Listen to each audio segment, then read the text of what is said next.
ಎಲ್ಲರಿಗೂ ನಮಸ್ಕಾರ. ನಾನು ಡಿ ಕೆ ರಮೇಶ್ ಮಾತಾಡ್ತಾ ಇರೋದು. ಇವತ್ತು ಡಿ ಕೆ ರವಿಯವರ ಸಮಾಧಿ ಅಲ್ಲಿಗೆ ಹೋಗ್ತಾ ಇದ್ದೀನಿ. ಯಾಕೆ ಅವರ ಸಮಾಧಿಗೆ ಹೋಗಬೇಕು, ಯಾವ ರೂಟಲ್ಲಿ ಹೋಗಬೇಕು ಅನ್ನೋದನ್ನು ತೋರಿಸ್ಕೊಡ್ತೀನಿ. ನೀವು ಅವ್ರ ಸಮಾಧಿಗೆ ಹೋಗಬೇಕಂದ್ರೆ ಕೆ ಆರ್ ಮಾರ್ಕೆಟಿಂದ ಬಸ್ ಇದೆ, BMTC ಮತ್ತು KSRTC ಮತ್ತು ಪ್ರೈವೇಟ್ ಬಸ್ಗಳಿದೆ. ಅಲ್ಲಿ ಬಸ್ ಹತ್ತಿದ್ರೆ ಸುಂಕದಕಟ್ಟೆಗೆ ಬಂದು ಸುಂಕದಕಟ್ಟೆಯಿಂದ ಮಾಗಡಿಗೆ ಹೋಗಿ, ಮಾಗಡಿಯಿಂದ ಹುಲಿಡ್ದುರ್ಗಕ್ಕೆ ಹೋಗಿ ಅಲ್ಲಿಂದ ದೊಡ್ಡಕೊಪ್ಲಿಗೆ ಹೋಗಬೇಕು. ಯಾವ್ಯಾವ ಥರ ಹೋಗೋದಂತ ಇವತ್ತು ಎಲ್ಲೆಲ್ಲಿ ಹೋಗಬೇಕು, ಎಲ್ಲೆಲ್ಲಿ ಇಳ್ಕೋಬೇಕಂತ ನಿಮಗೆ ತೋರಿಸ್ಕೊಡ್ತೀನಿ. ಜೊತೆಲಿ ಯಾಕೆ ಇವತ್ತು ಅವ್ರ ಸಮಾಧಿಗೆ ಹೋಗಬೇಕು ನೋಡಬೇಕು ಅಂದರೆ, ಈ ಥರ ಸಾಧಕರ ಯಾರ್ಯಾರು ಸಮಾಧಿ ಇದೆ ಪ್ರತಿಯೊಬ್ಬರು ಸಮಾಧಿಗೂ ಸುದ ಹೋಗಬೇಕು. ಯಾಕೆಂದರೆ ಅವ್ರು ಮಾಡಿರುವಂಥ ಸಾಧನೆ ಜಸ್ಟ್ ಅವರು ಆದರ್ಶವನ್ನು ತೆಗೆದುಕೊಂಡು ನಾವು ಬೆಳೀತಾ ಹೋಗಬೇಕಾಗುತ್ತೆ. ಬೆಳಿಬೇಕಂದ್ರೆ ಆ ಥರ ಆದರ್ಶವನ್ನು ಬೆಳೆಸ್ಕೋಬೇಕಾಗತ್ತೆ. ಹಾಗಾಗಿ ಅವರು ಆ ಥರ ಸಾಧಕರ ಸಮಾಧಿಗೆ ಹೋಗಬೇಕಾಗತ್ತೆ. ಇದು ಸುಂಕದಕಟ್ಟೆ ಅಪೋಸಿಟ್ ಬಂದ್ಬಿಟ್ಟು ಗಂಗಯ್ಯ ತಿಮ್ಮಯ್ಯ ಸ್ಕೂಲ್ ಇದೆ. ಸುಂಕದಕಟ್ಟೆಯಿಂದ ಬರೋರಿಗೆ ಸುಂಕದಕಟ್ಟೆ ಬಸ್ ಸ್ಟಾಪಿಂದ ನೀವು ಬಸ್ ಹತ್ಕೊಂಡ್ರೆ ಡೈರೆಕ್ಟು ನಿಮಗೆ ಹುಲಿಡ್ದುರ್ಗಕ್ಕೆ ಬರ್ತಾ ಹೋಗುತ್ತೆ. ತೋರಿಸ್ತಾ ಬರ್ತೀನಿ ಬನ್ನಿ. ಸುಂಕದಕಟ್ಟೆ ಬಸ್ ಸ್ಟಾಪ್ ಇದು. ಇಲ್ಲಿ ಬರ್ಬೇಕು ನೀವು. ಇದು ಸುಂಕದಕಟ್ಟೆ ಬಸ್ ಸ್ಟಾಪ್ ಅಪೋಸಿಟು. ಇಲ್ಲಿ ಬಸ್ಗಳನ್ನ ನಿಲ್ಲಿಸ್ತಾರೆ. ಇಲ್ಲಿಂದ ಸುಂಕದಕಟ್ಟೆ ನೀವು ಬಸ್ ಹತ್ಕೊಂಡ್ರೆ ಈ ಸ್ಟಾಪಲ್ಲಿ ಡೈರೆಕ್ಟು ನಿಮಗೆ ಇಲ್ಲಿಂದ ಮಾಗಡಿ ಬಿಟ್ಟಾದ್ಮೇಲೆ ಹುಲಿಡ್ದುರ್ಗ ಇಲ್ಲಿ ಬಂದು ಬಸ್ ಹತ್ಬೇಕಾಗತ್ತೆ ಸ್ನೇಹಿತರೆ. ಸುಂಕದಕಟ್ಟೆಯಿಂದ ಬತ್ತಿದ್ರೆ ಇದು ಮಾಗಡಿ ಬಸ್ ಸ್ಟ್ಯಾಂಡು. ಒಳಗಡೆ ಹೋದರೆ ಮಾಗಡಿ ಬಸ್ ಸ್ಟ್ಯಾಂಡು. ಇದು ಬಂದ್ಬಿಟ್ಟು ಬೆಂಗಳೂರಿಂದ ಬರೋ ಬಸ್ಸು. ಹಿಂಗೆ ಮುಂದಕ್ಕೆ ಹೋದರೆ ಹುಲಿಡ್ದುರ್ಗ ರೋಡ್ ಹೋಗುತ್ತೆ. ಬನ್ನಿ ಒಂದು ಸ್ವಲ್ಪ ಮಾಗಡಿನ ನಿಮಗೆ ತೋರಿಸ್ತೀನಿ. ಇದೆ ಮಾಗಡಿ ಬಸ್ ಸ್ಟ್ಯಾಂಡು. ಅಂದರೆ ಮೇನ್ ಬಸ್ ಸ್ಟ್ಯಾಂಡ್ ಅಲ್ಲ, ನಮ್ಮ ಹುಲಿಡ್ದುರ್ಗಕ್ಕೆ ಹೋಗುವಂಥ ಬಸ್ ಸ್ಟ್ಯಾಂಡ್ ಇದು. ಇಲ್ಲಿ ಬಂದು ಜನ ಎಲ್ಲ ಇಲ್ಲಿ ಬಸ್ಸನ್ನು ಹತ್ತುತ್ತಾರೆ.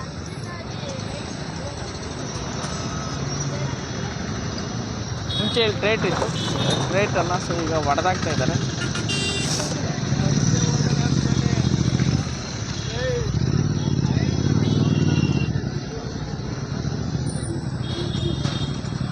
ಮಾಗಡಿಲಿ ಬಂದು ಇಲ್ಲಿ ಬಸ್ ಹತ್ತುತ್ತಾರೆ. ಇದೇ ಬಸ್ ಸ್ಟ್ಯಾಂಡು. ಮಾಗಡಿ ಈ ಥರ ಇದೆ. ನೆಕ್ಸ್ಟು ನಿಮಗೆ ನಮ್ಮ ಹುಲಿಡ್ದುರ್ಗವನ್ನು ತೋರಿಸ್ತೀನಿ, ಬಸ್ ಸ್ಟ್ಯಾಂಡನ್ನು. ನೆಕ್ಸ್ಟು ನಿಮಗೆ ಹುಲಿಡ್ದುರ್ಗ ಬಸ್ ಸ್ಟ್ಯಾಂಡನ್ನು ತೋರಿಸ್ತೀನಿ. ಅದಾದಮೇಲೆ ಕೃಷ್ಣಪ್ಪನ ಕೊಪ್ಪಲು ಅಂತ ಬರುತ್ತೆ, ಅಲ್ಲಿ ತಿರ್ಕೋಬೇಕಾಗತ್ತೆ. ಅದನ್ನು ನಿಮಗೆ ತೋರಿಸ್ತಾ ಹೋಗ್ತೀನಿ ಬನ್ನಿ.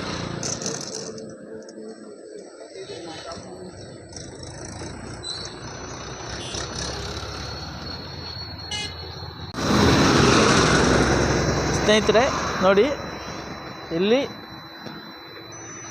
ಹುಲಿಡ್ದುರ್ಗದಿಂದ ಬಸ್ಸು ಅಂದರೆ ಇಲ್ಲಿ ಬಂಡಳ್ಳಿ ಅಂತ ಹಾಕಿದ್ದಾರೆ. ಇಲ್ಲಿ ನೀವು ತಿರ್ಕೋಬೇಕಾಗುತ್ತೆ. ಬಂಡಳ್ಳಿ ಕಡೆ ಹೋಗೋ ಕಡೆ ಅಂದರೆ ಇಲ್ಲಿ ಕೃಷ್ಣಪ್ಪನ ಕೊಪ್ಪಲು ಅಂತ ಬರ್ತದೆ.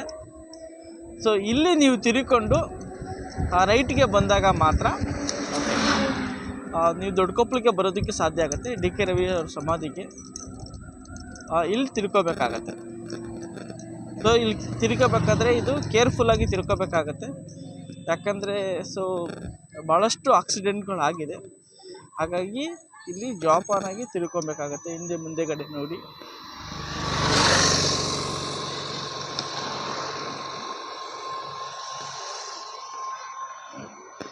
ಇಲ್ಲಿ ತಿರ್ಕೋಬೇಕಾಗತ್ತೆ.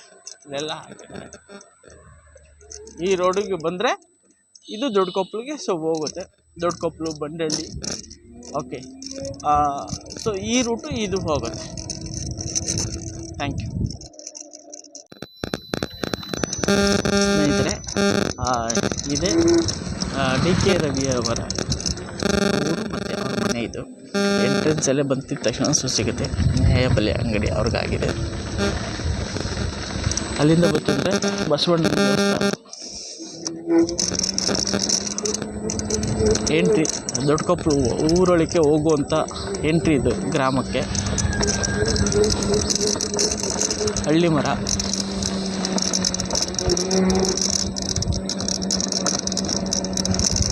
ಓಕೆ ನೋಡಿ ಇಲ್ಲಿ ಊರಿನ ಕಟ್ಟೆ ಇದು. ಸೊ ಇದಕ್ಕೆ ನೀರಿನ ವ್ಯವಸ್ಥೆ ಆಗಬೇಕು. ಒಂದು ನೀರು ವ್ಯವಸ್ಥೆ ಆದ್ದು ಅಂದರೆ ಇಲ್ಲಿ ಅಂತರ್ಜಲ ಆಗುತ್ತೆ. ಹಾಗಾಗಿ ಇಲ್ಲಿ ನೀರಿನ ವ್ಯವಸ್ಥೆ ಆಗಬೇಕು. ಹಿಂಗೆ ರೋಡಲ್ಲಿ ಹೋಯ್ತು ಅಂದರೆ ಇದು ಬಂಡಳಿಗೆ ಹೋಗುತ್ತೆ. ನೋಡ್ತಾ ಬನ್ನಿ.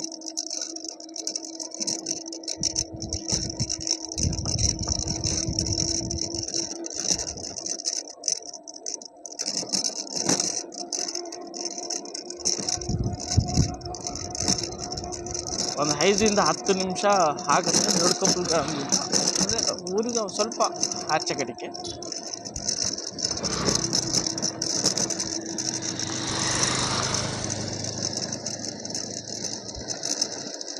ನೋಡಿ DK ರವಿಯವರ ಸಮಾಧಿ.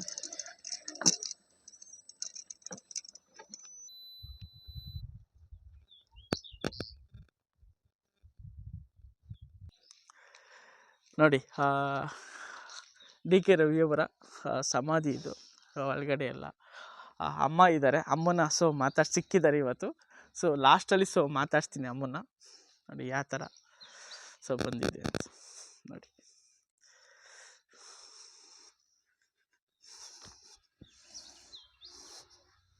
ಅವ್ರ ತಂದೆಯವ್ರದ್ದು ಇದು, ಕರಿಯಪ್ಪನವರು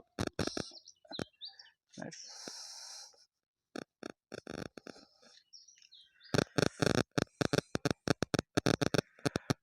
ತುಂಬಾ ಖುಷಿ ಆಗುತ್ತೆ. ಯಾಕೆ ಓಕೆ ಈ ಥರ ಸಾಧಕರದನ್ನು ನಾವು ಆದರ್ಶವಾಗಿ ತಗೋಬೇಕು. ಈ ಥರ ಸಾಧಕರನ್ನ ಯಾಕೆ ಬಂದು ನಾವು ನೋಡಬೇಕು ಅಂದರೆ, ಬಹಳಷ್ಟು ಜನಗಳಿಗೆ ನಾವು ಮಾಡುವಂಥ ಕಷ್ಟ ಎಲ್ಲರಿಗೂ ಇರುತ್ತೆ. ಅಂದರೆ ಶ್ರೀಮಂತರಿಗೂ ಕಷ್ಟ ಇರುತ್ತೆ, ಬಡವ್ರಿಗೂ ಕಷ್ಟ ಇರುತ್ತೆ. ಕಷ್ಟ ಅನ್ನೋದು ಪ್ರತಿಯೊಬ್ಬರಿಗೂ ಇರುತ್ತೆ. ಬಟ್ ಆದರೆ ನಾವು ಮಾಡುವಂಥ ಕೆಲಸ ಓಕೆ ಅದು ಸಾಧನೆಯತ್ತ ಇರಬೇಕಾಗತ್ತೆ. ಆವಾಗ ಮಾತ್ರ ಹುಟ್ಟೋದು ಒಂದಿನ, ಸಾಯೋದು ಒಂದಿನ. ಆದರೆ ಹುಟ್ಟು ಸಾವಿನ ಮಧ್ಯೆ ನಾವು ಏನನ್ನು ಸಾಧಿಸ್ತೀವಿ ಅದು ನಮ್ಮ ಜೀವನದ ಚರಿತ್ರೆಯಾಗುತ್ತೆ. ಓಕೆ ಇವತ್ತು DK ರವಿ ಪ್ರತಿಯೊಬ್ಬರಿಗೂ ಸ್ಫೂರ್ತಿ ಮತ್ತು ಆದರ್ಶ. ಯಾಕೆ ಅವರು ಸ್ವಲ್ಪ ಸಮಯ ಕೆಲಸ ಮಾಡಿದ್ರೂ ಇವತ್ತು ಅವ್ರನ್ನ ಆದರ್ಶವಾಗಿ ತೆಗೆದುಕೊಳ್ತಾರೆ ಅಂದರೆ ಅವ್ರು ಮಾಡಿರುವಂಥ ಕೆಲಸಗಳು. ಕೆಲಸಗಳನ್ನ ನಾವು ಯಾವಾಗಲೂ ಆದರ್ಶವಾಗಿ ತಗೋಬೇಕು. ಬಡತನ ಅಂತ ಎಲ್ಲರಿಗೂ ಇರುತ್ತೆ. ಬಟ್ ಅದ್ರ ಬಿಟ್ಟು ನಾವು ಮುಂದೆ ಬರೋದಕ್ಕೆ ಏನು ಮಾಡಬೇಕು ಅದನ್ನು ಮಾತ್ರ ಮಾಡಿದಾಗ ಮಾತ್ರ ನಾವು ಜೀವನದಲ್ಲಿ ಏನಾದರೂ ಸಾಧನೆ ಮಾಡೋದಕ್ಕೆ ಸಾಧ್ಯ ಆಗುತ್ತೆ. ಇವತ್ತು ನಮ್ಮ ಅಣ್ಣ ಅಂತಲೇ ಹೇಳೋದಕ್ಕೆ ನನಗೆ ತುಂಬಾ ಖುಷಿ ಆಗುತ್ತೆ. ಯಾಕಂದರೆ ನನಗೆ ಸ್ಫೂರ್ತಿದಾಯಕ ಇವರೇ. ಅಂದರೆ ಯಾರು ಒಬ್ರಿಗೆ ಸ್ಫೂರ್ತಿ ಆಗಬೇಕು. ನಾವು ತುಂಬ ಹತ್ರದಿಂದ ನೋಡಿರೋ ನಮ್ಮೂರಲ್ಲೇ ಈ ಥರ ಸಾಧನೆ ಮಾಡಿದ್ದೇ ಬೇಕಾದ್ರೆ. ಅಂದರೆ ಯಾವುದೇ ನಾವು ವೃತ್ತಿನ ತೆಗೆದುಕೊಳ್ಳಿ, ಅದೇ ಕೆಲಸದಲ್ಲಿ ನಾವು ಸಾಧನೆಯನ್ನು ಮಾಡಿದಾಗ ಮಾತ್ರ ನಮ್ಮನ್ನು ಜನ ನೆನ್ಪಿಟ್ಕೊಳ್ತಾರೆ. ಅವ್ರು ಮಾಡಿರುವಂಥ ಕೆಲಸ. ಇವತ್ತು ಕೋಲಾರದಲ್ಲಿ ಓಕೆನಾ ರಿಜಿಸ್ಟ್ರ್ಗಳು ಆಗ್ತಿರ್ಲಿಲ್ಲ. ಓಕೆನಾ ಎಲ್ಲರಿಗೂ ರಿಜಿಸ್ಟ್ರ್ ಆಗೋ ಥರ ಮಾಡಿದ್ರು. ಆಮೇಲೆ ಭೂ ಮಾಫಿಯಾ ಅಂದರೆ ಭೂ ಮಾಫಿಯಾ ವಿರುದ್ಧ ಹೋರಾಡಿದ್ರು. ಆಮೇಲೆ ರೋಡ್ಗಳು ಸರಿಯಾಗಿ ಮಾಡ್ತಿರಲಿಲ್ಲ, ಕಳಪೆ ಕಾಮಗಾರಿ ಮಾಡ್ತಿದ್ರು. ಅದ್ರ ಬಗ್ಗೆ ಮಾತಾಡಿ, ಕಳಪೆ ಕಾಮಗಾರಿಗಳ ಬಗ್ಗೆ ಮಾತಾಡಿ ಒಳ್ಳೆ ಕೆಲಸಗಳನ್ನು ಮಾಡಿಸಿದ್ರು. ಅಂದರೆ ಅದಕ್ಕೆಲ್ಲ ಧೈರ್ಯ ಅನ್ನೋದು ಬೇಕಾಗುತ್ತೆ. ಆ ಧೈರ್ಯ ಇದ್ದಿದ್ದಕ್ಕೆ ಅವತ್ತು ಇಷ್ಟು ಸಾಧನೆ ಮಾಡಿದ್ದಾರೆ. ಜೊತೆಗೆ ತೆರಿಗೆ ಕಳ್ಳರ ವಿರುದ್ಧ ನಿಜವಾಗ್ಲೂ ಅದೊಂದು ದೊಡ್ಡ ಮಟ್ಟದಲ್ಲಿ ಕ್ರಾಂತಿ ಆಗ್ತಿತ್ತು. ಓಕೆ ಆ ಥರ ಒಂದು ಸಾಧನೆಯನ್ನು ಮಾಡಿದ್ದಾರೆ. ತುಂಬಾ ಖುಷಿ ಆಗುತ್ತೆ. ಈ ಥರ ನಾವು ಒಂದು ಸ್ಫೂರ್ತಿದಾಯಕವಾಗಿ ಹೆಜ್ಜೆಗಳನ್ನ ಇಡಬೇಕಾಗತ್ತೆ. ಆವಾಗ ಮಾತ್ರ ನಾವು ಜೀವನದಲ್ಲಿ ಏನಾದ್ರು ಸಾಧನೆಯನ್ನು ಮಾಡಬೇಕಾಗತ್ತೆ. ಸ್ನೇಹಿತರೆ ನಮಸ್ಕಾರ. ಇಲ್ಲಿ ಸಮಾಧಿ ಹತ್ರ ಬಂದಿದ್ದೆ.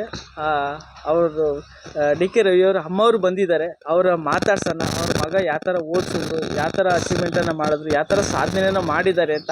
ಯಾಕಂದರೆ ಎಲ್ಲರಿಗೂ ಒಂದು ಸ್ಫೂರ್ತಿದಾಯಕವಾಗಲಿ. ಅಮ್ಮ ಮಾತಾಡಿ ಅಮ್ಮ, ನಿಮ್ಮ ಮಗರ ಬಗ್ಗೆ ಅಮ್ಮ. ಏನು ಮಾತಾಡೋಣಪ್ಪ, ನಾನು ಎಲ್ಲ ಕಷ್ಟನೂ ಬಿದ್ದೆ, ಅಣಸು ತೊಳೆ ಮಾರಿದೆ, ಕೋಳಿ ಮೊಟ್ಟೆ ಮಾರಿದೆ, ಬೆಣ್ಣೆ ಮಾರಿದೆ, ಸೊಪ್ಪು ಸೆದೆ ಎಲ್ಲಾನು ಕೂದಿ ಮಾರಿ ಓದಿಸ್ದೆ. ನನ್ನ ಮಗ ಕಾಲಿಗೆ ಎಕ್ಕಡ ಇಲ್ಲದೆ ಹನುಮಂತನಳ್ಳಿಗೆ ಹೋಗಿ ಓದ್ಕೊ ಬಂದ. ಇವತ್ತು ನನಗೇನು ಪರಿಸ್ಥಿತಿ ಕೊಟ್ಟರು, ಎಲ್ಲ ಸೇರಿ ನನಗೇನು ಪರಿಸ್ಥಿತಿ ಕೊಟ್ಟರು. ಏನು ಇವತ್ತು ಎಲ್ಲ ಮಾತಾಡು ಮಾತಾಡು ಅಂತಾರೆ, ಮಾತಾಡಿದ್ರೆ ದುಃಖನೇ ಹೊರ್ತು ಸುಖ ಏನಿಲ್ಲ. ದುಃಖನೇ ಜಾಸ್ತಿ ಆಯ್ತದೆ ಮಾತು. ನಾನು ಹೇಳೋದಿಷ್ಟೇ, ಪ್ರತಿಯೊಬ್ಬರು ಸುಧಾ ಇವರ ಆದರ್ಶವನ್ನು ತೆಗೆದುಕೊಳ್ಳಿ. ಓಕೆ, ಬಡವರಾಗಿ ಪ್ರತಿಯೊಬ್ಬರು ಸುಧಾ ಹುಡ್ತೀವಿ, ಆದರೆ ನಮ್ಮ ಗುರಿ ದೊಡ್ಡದಾಗಿರಬೇಕು. ನಾವು ಮಾಡುವ ಕೆಲಸದಲ್ಲಿ ಅತ್ಯುತ್ತಮವಾಗಿರಬೇಕು. ಸಾಧನೆಯ ಶಿಖರಕ್ಕೆ ಏರ್ಬೇಕಂದ್ರೆ ಓಕೆ, ರಿಸ್ಕ್ ಅನ್ನೋದು ತುಂಬ ಬಂದೇ ಬರ್ತದೆ. ರಿಸ್ಕ್ ಇಲ್ದೇ ಜಗತ್ತಲ್ಲಿ ಯಾವ ಕೆಲಸನೂ ಆಗೋದಿಲ್ಲ. ಯಾರು ರಿಸ್ಕ್ ತೊಗೊಳಕ್ಕೆ ರೆಡಿ ಇರ್ತೀರಾ ಅವ್ರು ಮಾತ್ರ ಜೀವನದಲ್ಲಿ ಏನಾದರೂ ಸಾಧನೆ ಮಾಡೋದಕ್ಕೆ ಸಾಧ್ಯ ಆಗುತ್ತೆ. ಆ ಥರ ಓಕೆ, ಈ ಥರ ಸಾಧನೆ ಮಾಡಿರುವಂಥ ಓಕೆ ಪ್ಲೇಸ್ಗೆ ಬನ್ನಿ. ಓಕೆ, ಆದರ್ಶವಾಗಿ ತೆಗೆದುಕೊಳ್ಳಿ. ಅವ್ರು ಏನು ಈ ಲೆವೆಲ್ ಬೆಳೆಯೋದಕ್ಕೆ ಗ್ರೌಂಡ್ ಲೆವೆಲಿಂದ ಏನೆಲ್ಲ ವರ್ಕನ್ನು ಮಾಡಿದ್ದಾರೆ, ಅವ್ರ ಸಾಧನೆ ಮಾತ್ರ ನೋಡ್ತೀರಾ. ಅವ್ರು ಏನು ಕಷ್ಟ ಬಿದ್ದಿದ್ದಾರೆ, ಎಷ್ಟು ದಿನ ಹಸ್ಕೊಂಡಿದ್ದಾರೆ, ಯಾವ ಥರ ಎಲ್ಲ ಫೈಟ್ ಮಾಡಿದ್ದಾರೆ. ಈ ಥರ ಎಲ್ಲ ನೀವು ರಿಸ್ಕ್ ತಗೊಂಡಾಗ ಮಾತ್ರ ಜೀವನದಲ್ಲಿ ಏನಾದ್ರು ಸಾಧನೆ ಮಾಡೋದಕ್ಕಾಗತ್ತೆ. ಸೊ ಆ ರಿಸ್ಕ್ ತೊಗೊಳ್ಳಿಲ್ಲ ಅಂದರೆ ಲೈಫಲ್ಲಿ ನಾವು ಹೇಗೆ ಬಂದ್ವಿ ಹಾಗೆ ಹೊಂಟೋಗ್ಬಿಡ್ತೀವಿ. ಬಟ್ ಆದರೆ ಜೀವನದಲ್ಲಿ ರಿಸ್ಕ್ ತೆಗೆದುಕೊಂಡಾಗ ಓಕೆ, ಅವರ ಸ್ಫೂರ್ತಿಯನ್ನು ತೆಗೆದುಕೊಂಡಾಗ ಓಕೆ, ಅವ್ರೇನು ಸ್ಟ್ರಗಲನ್ನು ಬಿದ್ದರು ಆ ಸ್ಟ್ರಗಲ್ ನಾವು ಬೀಳೋಕ್ಕೆ ರೆಡಿ ಇದ್ದಾಗ ಇದೇ ಥರ ಸಾಧನೆ ನಮ್ಮದು ಸುಧಾ ಆಗುತ್ತೆ.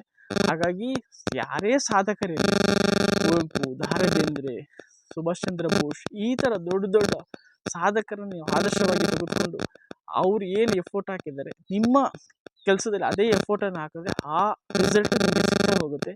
ಎಲ್ಲರಿಗೂ Sudha all the best. Okay, ಇದೊಂದು ಬ್ಲಾಗ್ ಮಾಡಬೇಕಂತ ತುಂಬ ದಿನದಿಂದ ಅನಿಸ್ತಾ ಇತ್ತು. ಇದೊಂದು ವಿಡಿಯೋ ಮಾಡಿದ್ದೀನಿ. ಪ್ರತಿಯೊಬ್ಬರು ಸುಧಾ ಬನ್ನಿ.